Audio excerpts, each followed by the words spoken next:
आप शुरू कीजिए सर। सुप्रभात बच्चों, मैं विनोद सर। आज मैं वर्ग सप्तम के अंतर्गत पूस की रात शीर्षक पाठ पढ़ाने जा रहा हूँ। इस पाठ के लेखक प्रेमचंद जी हैं।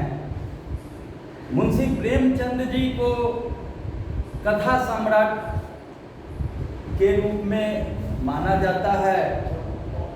कथा इनकी हमारे देहाती जीवन पर आंचलिक कहानी है, जो खासकर हमारे सामाजिक परिघटना पर आधारित है। प्रेमचंद जी ने हमारे सामाजिक परिवेश को लेकर अमीरी और गरीबी के बीच जो खाई है, उसके बारे में उन्होंने बड़ा ही मार्मिक ढंग से कथा लिखा है, जिसको पढ़ने से मन में उसके प्रति विशेष उत्सुकता जानने की होती है। प्रेमचंद जी की कहानी जितना आप पढ़ेंगे उतना आपको लगेगा कि इसके अंतर्गत गोताखोरी करने से और हमें अधिक मोती की प्राप्ति होगी। उन्होंने हमारे समाज में जो फैला हुआ भ्रष्टाचार है उस पर चित्रण किया है।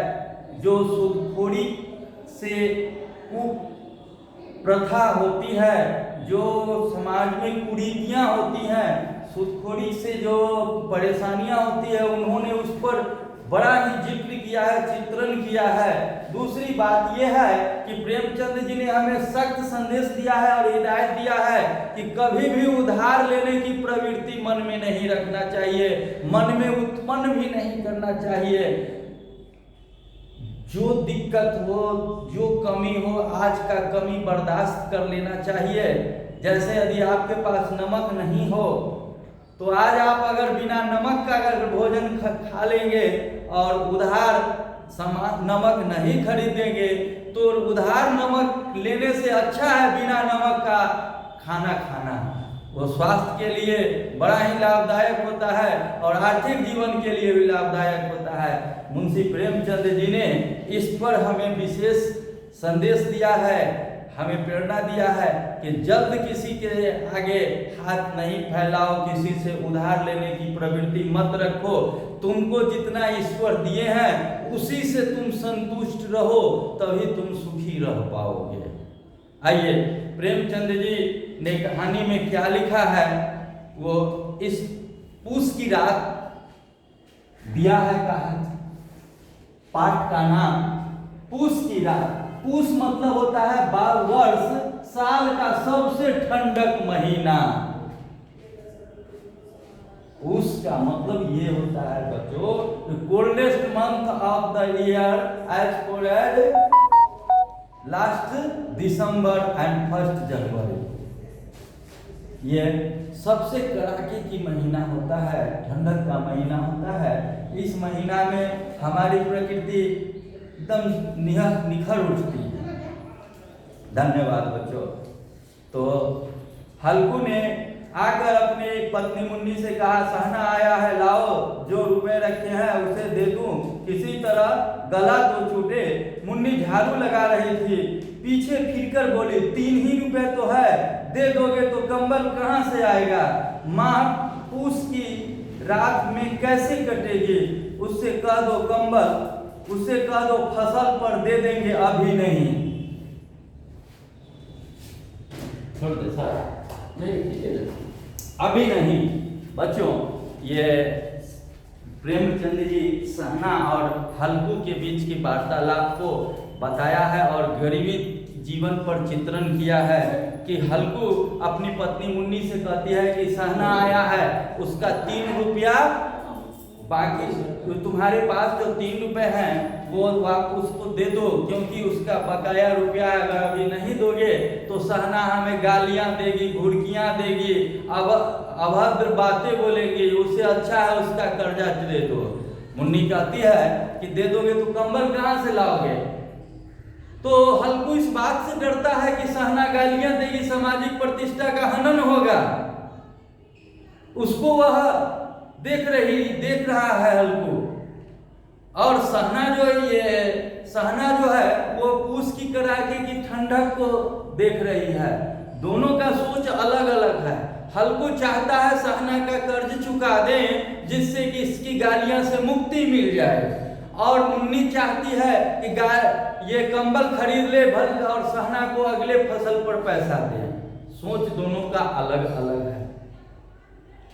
इसलिए इस कहानी में गरीबी जीवन पर चित्रण किया है कि मात्र 3 ही रुपए कंबल खरीदने के लिए मुन्नी बचा कर रखी है, और सहना अपना कर्ज लेने के लिए आ जाता है, और सहना आ जाती है तो उसका वापस पैसा देने के लिए हल्कू मुन्नी से रुपए मांगता है। हल्कू एक क्षण और निश्चित दशा में खड़ा रहा। पूस सिर पर आ गया है, कंबल बिना खेत में रात को वह किसी तरह सो नहीं सकता, मगर सहना मानेगा नहीं, घुड़कियां और गालियां देगा।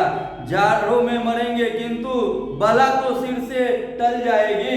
यह सोचता हुआ वह पत्नी के समीप आ गया और खुशामद करके बोला, ला दे, गला तो छूटे, कंबल के लिए कोई दूसरा उपाय सोचूंगा। देखो बच्चों, हल्कू उसकी ठंडक का सामना करने के लिए तैयार है, परंतु सहना की गालियां से वह बचना चाहता है। ये मानव का जो व्यवहार विचार है, जो थिंक है, उससे तो कहीं भला थिंक प्रकृति में है। किसी कवि ने शायद ठीक ही कहा है कि blow blow thou winter wind, thou art not so unkind as man's ingratitude। बच्चों, प्रकृति उतना कठोर नहीं है जितना मानव का व्यवहार, मानव का विचार कठोर हो रहा है, हो गया है। उससे तो कहीं भला प्रकृति है। अब आइए, मुन्नी उसके पास से दूर हट गई और आंखें तरेरती हुई बोली, कर चुके दूसरा उपाय, जरा सुनूं तो कौन सा उपाय करोगे? कोई खैरात में दे देगा कंबल, न जाने कितना बकाया है जो किसी तरह चुकने में नहीं आता। मैं तो कहती हूँ तुम खेती क्यों नहीं छोड़ देते। देखो बच्चों, मुन्नी कितनी गरीबी को झेल रही है। वह बिगड़ कर हल्कू पर बोली कि क्या करोगे उपाय? इतना दिन से तो मैं देख लिया हूँ और सवाल करके, दूसरा कौन सा उपाय करोगे तुम? क्या तुमको कोई आदमी खैरात में, खैरात मीन्स दान में, कंबल दे देगा क्या जो तुम दूसरा उपाय करोगे? अतः वह हार करके हल्कू से खेती छोड़ देने के लिए कहती है। तुम खेती क्यों नहीं छोड़ देते? मर मर कर काम करो, उपज हो तो बकाया दे दो। चलो छुट्टी हुई, बकाया चुकाने के लिए तो हमारा जन्म हुआ है, पेट के लिए मजदूरी करो, ऐसी खेती से बाज आए मैं रुपए न दूंगी। देखिए, वाकई इंसान को गरीबी सब कुछ करवा देती है और सब कुछ मनवा देती है। वह चाह करके गालियां से बचने के लिए अपने मुन्नी को कहती है कि पैसा, सहना का कर्ज वापस कर दो। वह गालियां सुनने के लिए तैयार है, परंतु उसकी ठंडक से बचने के लिए वह विवश है। अब मानव की सोच को देखो बच्चों, और इसलिए वह हल्कू से कहती है कि तुम खेती छोड़ दो, खेती छोड़ देकर तुम मजदूरी करो। मजदूरी करोगे तो रोज पैसे मिलेंगे जिससे घर का परवरिश चलेगा। खेती में तुम काम करते आते हो, खटते हो, दिन रात काम करते हो, और जो अन्न होता है वो बकाया वाला ही ले जाता है। तो बचा क्या? उससे तो अच्छा है कि मेहनत मजदूरी करके अपना गुजर बसर करो। हल्कू उदास होकर बोला, क्या गाली खाऊं? मुन्नी ने तरफ कर कहा, गाली क्यों देगा? क्या उसका राज है? मगर यह कहने के साथ ही उसकी तनी हुई भौं ढीली पड़ गई। हल्कू के उस वाक्य में जो कठोर सत्य था वह मानो एक भीषण जंतु की भांति उसे घूर रहा था। उसने जाकर आले से रुपए निकाले और हल्कू के हाथ पर रख दिए। फिर बोली, तुम छोड़ दो अब की से खेती, मजदूरी करोगे तो रोटी तो खाने को मिलेगी, किसी की धौंस तो न रहेगी। अच्छी खेती है, मजदूरी करके लाओ, वह भी उसी में झोंक दो तो उस पर भी धौंस। हल्कू ने रुपए लिए और इस तरह बाहर चला मानो हृदय निकाल कर देने जा रहा हो। उसने मजूरी से एक एक पैसा काट कर 3 रुपए कंबल के लिए जमा किए थे। वह आज निकले जा रहे थे। तो एक एक पग के साथ उसका मस्तक अपनी दीनता से दबा जा रहा था। देखो बच्चों, दीनता मतलब होता है गरीबी। दीनता से दबा जाना का मतलब क्या है?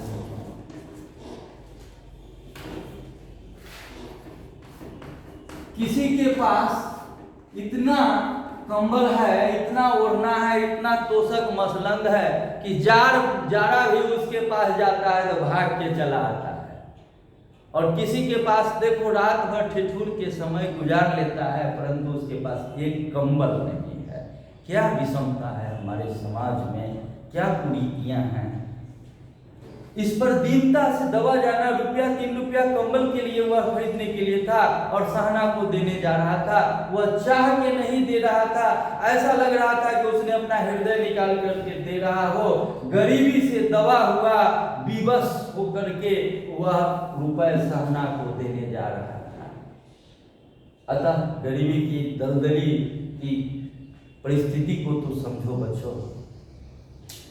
अब सेकेंड प्लॉट है, उसकी अंधेरी रात। आकाश में तारे भी ठिठुरते हुए मालूम होते थे। हल्कू अपने खेत के किनारे ऊख के पत्ते की एक छतरी के नीचे बांस के खटोले पर एक पुरानी चादर ओढ़े पड़ा कांप रहा था। खाट के नीचे उसका संगी कुत्ता जबड़ा पेट में मुंह डाले सर्दी से कूं कूं कर रहा था। दोनों में से एक को भी नींद न आती थी। देखिए बच्चों, सेकेंड प्लॉट है, कह रहा है दोनों गरीबी की उस दलदल, उस जकड़ी हुई कहानी कहता है। वाकई ठीक ही कहा गया है कि मुफलिसी गरीबी तोड़ देती है वो रिश्ते जो अपने खास होते हैं, और पराये भी अपने होते हैं जब पैसे पास होते हैं। तो दीनता का मतलब गरीबी है। सेकेंड प्लॉट में दे रहा है कि उसकी रात में वह हल्कू अपने जबड़ा कुत्ता के साथ अपने खेत की रखवाली कर रहा था जानवरों से बचाने के लिए। वह ऊख की पत्तियों से निर्मित एक पर्णकुटी की तरह बनाया हुआ था जिससे ओस से बचाव हो, ठंडक से, और नीचे खटोली खटिया है टूटा हुआ, उसके नीचे जबड़ा आकर सोता था। अर्थात खटोली के नीचे जबड़ा सोया था जमीन पे, और खाट पर हल्कू सोया ठंडक का सामना करते हुए ठिठुर कर रातें बिता रहा था।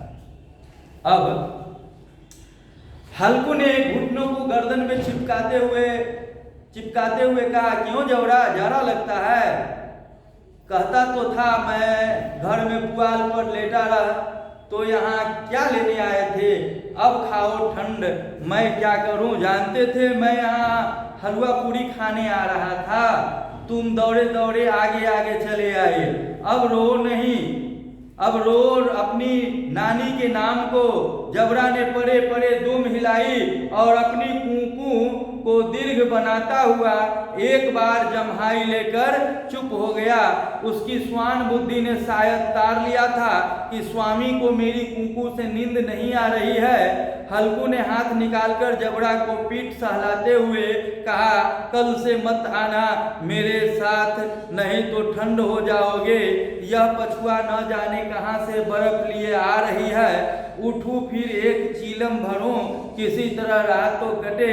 8 चिलम पी चुका हूँ, यह खेती का मजा है। और एक भगवान ऐसे पड़े हैं जिनके पास जारा जाए तो गर्मी से घबरा कर भागे। मोटे मोटे गद्दे, लिफाफ, लम कंबल, मजाल है कि जारे का गुजर हो जाए। तकदीर की खूबी, मजूरी हम करे, मजा दूसरे लूटे। हल्कू उठा, गड्ढे में से जरा सी आग निकालकर चीलम भरी, जबड़ा भी उठकर बैठ गया। कहने का तात्पर्य यह है बच्चों कि हल्कू अपने जबड़ा के साथ रातें बिताया कर ठंडक का सामना करते हुए अपने खेत की रखवाली करता था और ठिठुर कर रातें बिताया करता था। कंबल नहीं था। अब समझ सकते हो कि कितना रात में ठंडक का सामना करने में परेशानियां होती थी। और इस तरह से आप देखिए अंगूठी जलाकर हल्कू अपने जबड़ा के साथ थर थर कांपते हुए बिना कंबल का रातें बिताता था। अब अंदाज करो ये परिस्थिति देखकर कि कितनी बड़ी गरीबी थी उस जमाने में, लोग गरीबी में कैसे जीवन व्यतीत करते थे। हल्कू उठा, गड्ढे में से जरा सी आग निकालकर चीलम भरी, जबड़ा भी उठकर बैठ गया। चीलम पीकर हल्कू फिर लेटा और निश्चय करके लेटा कि चाहे कुछ हो अब की बार सो जाऊंगा। पर एक ही क्षण में उसके हृदय में कंपन होने लगा। जारा किसी पिशाच की भांति उसकी छाती को दबाए हुए था। जब किसी तरह न रहा गया तो उसने जबड़ा को धीरे से उठाया और उसके सिर को थपथपाकर उसे अपनी गोद में सुला लिया। सहसा जबड़ा ने किसी जानवर की आहट पाई, वह झपटकर उठा और छपड़ी से बाहर आकर भौंकने लगा। हल्कू ने उसे कई बार पुचकार कर बुलाया पर वह उसके पास न आया। खेत में चारों तरफ दौड़ दौड़ कर भौंकता रहा। एक क्षण के लिए आ भी जाता तो तुरंत फिर दौड़ता। अब देखो बच्चों, रात्रि का पूरा पहर जग करके ये जबड़ा और हल्कू बिताया खेत की रखवाली के। जब हल्कू सोने के लिए गया तो उसे काफी परेशानियां हो रही थी। ठंडक से नींद नहीं आ रही थी, हृदय में कंपन बढ़ रहा था। वह किसी तरह सो गया। ज्यों ही उसकी आंखें लगी, नींद पड़ी कि नीलगाय खेतों में जानवर आकर खेत चरने लगे। उसको भगाने के लिए जबड़ा कई बार भौंकता रहा, चिल्लाता रहा, परंतु ठंड के कारण, आलस के कारण हल्कू दोबारा नहीं उठ सका। आलस के कारण उसके मन में यह भ्रम हो गया कि जबड़ा को रहते एक भी जानवर खेत में नहीं आ सकते हैं, क्योंकि जबड़ा उसे भौंक कर डरा कर भगा दिया होगा। अब आइए 3 नंबर प्लॉट पर। कहानी का तीसरा प्लॉट क्या कह रहा है उस पर समझिए। इस प्रकार 1 घंटा और बीत गया। सर्दी के साथ हवा और शीतल हो गई। हल्कू उठ बैठा और उसने दोनों घुटनों को छाती से मिलाकर उसमें सिर को छिपाने का प्रयत्न किया, फिर भी ठंड कम न हुई। ऐसा जान पड़ता था जैसे सारा रक्त ही जम गया है और धमनियों में रक्त के स्थान पर हिम बह रही है। आकाश को देखकर उसने अंदाज लगाया कि अभी लगभग 1 पहर की रात बाकी है। हल्कू के खेत से थोड़ी ही दूर पर आमों का एक बाग था। पतझड़ का मौसम था, बाग में पत्तियों का ढेर था। हल्कू ने सोचा कि चलकर पत्तियां बटोरूं और उन्हें जलाकर आग तापूं। उसने पास के अरहर के खेत में जाकर कई पौधे उखाड़े और उनका एक झाड़ू बनाकर हाथ में सुलगाता हुआ उपला लिए बगीचे की तरफ चल पड़ा। जबड़ा ने उसे देखा तो पास आया और दुम हिलाने लगा। हल्कू ने कहा, अब तो नहीं रह जाता जबरू, चलो बगीचे में पत्तियां जलाकर तापे, थोड़ा ताप कर यहाँ आकर सोएंगे, अभी तो बहुत रात है। हल्कू ने आग जमीन पर रख दी और पत्तियां बटोरकर शीघ्र ही एक बड़ा ढेर लगा दिया।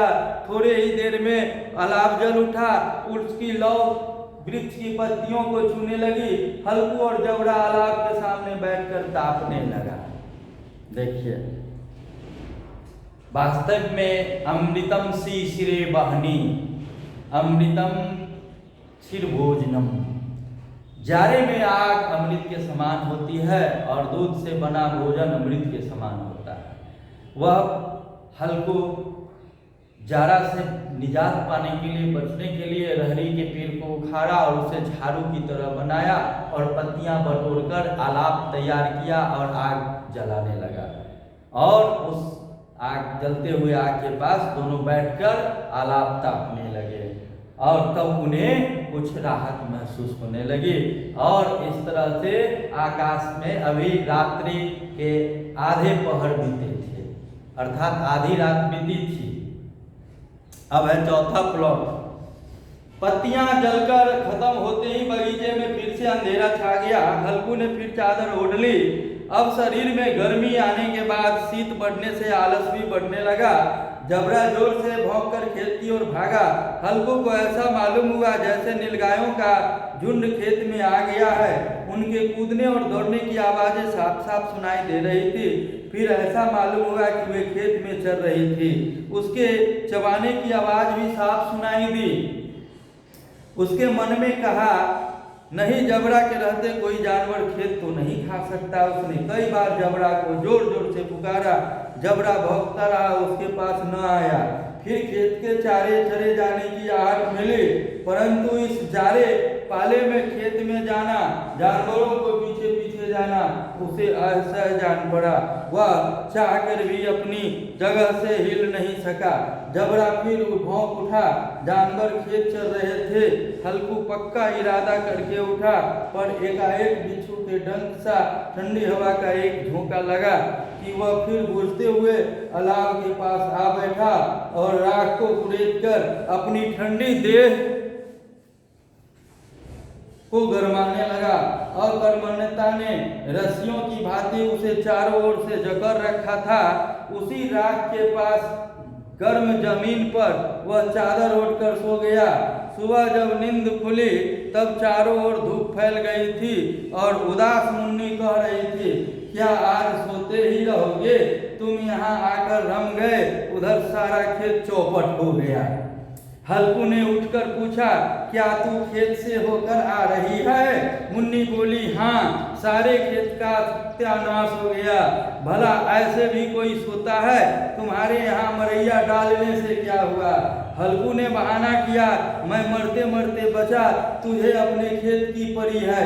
पेट में ऐसा जोर का दर्द हुआ कि मैं ही जानता हूँ। दोनों खेत पर वापस आए तो देखा कि सारा खेत रौंदा पड़ा था और जबड़ा ऐसे चित लेटा हुआ था मानो उसमें प्राण ही न हो। दोनों खेत की दशा देख रहे थे।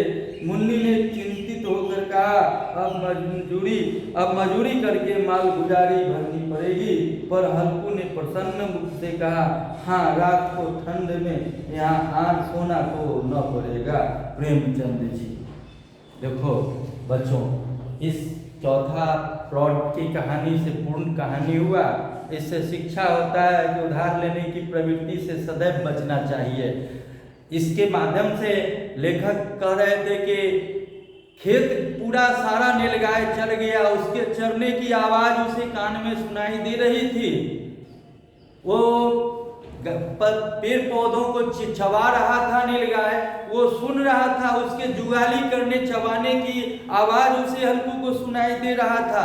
परंतु ठंडक रूपी ऐसा बेरी से वह जकड़ा हुआ था कि चाह करके भी वह हल्कू बाहर नहीं निकल रहा था, क्योंकि ठंड रूपी बेरियां उसे जकड़ लिया था। उसे स्पष्ट रूप से कान में आवाज आ रहे थे। वह चाह कर भी बाहर नहीं निकल पाया और उधर जबड़ा खेत को चारों तरफ नीलगायों को भगाने के लिए भौंकता रहा, परंतु हल्कू बाहर नहीं निकला। ठंड के कारण वह सोया रह गया। इस कहानी से स्पष्ट पता चलता है बच्चों कि मानव जीवन जो हमारा पूर्वज झेलते आ रहे हैं, कड़ाके की ठंडक हो या कड़ाके की गर्मी, ये गरीबी जीवन बड़ा ही तप्त और संतप्त जीवन था। लोग बड़ा ही परेशानियों से सामना करते हुए आगे बढ़ रहे थे और उन दिनों काफ़ी परेशानियां हो रही थी। धन्यवाद बच्चों। अब इसकी प्रश्न आंसर बनाएंगे और ये जितने भी शब्दार्थ है याद करेंगे, प्रश्न आंसर बनाएंगे। फिर आगे जो दिक्कत होगा सारा समस्या का समाधान करेंगे। धन्यवाद बच्चों।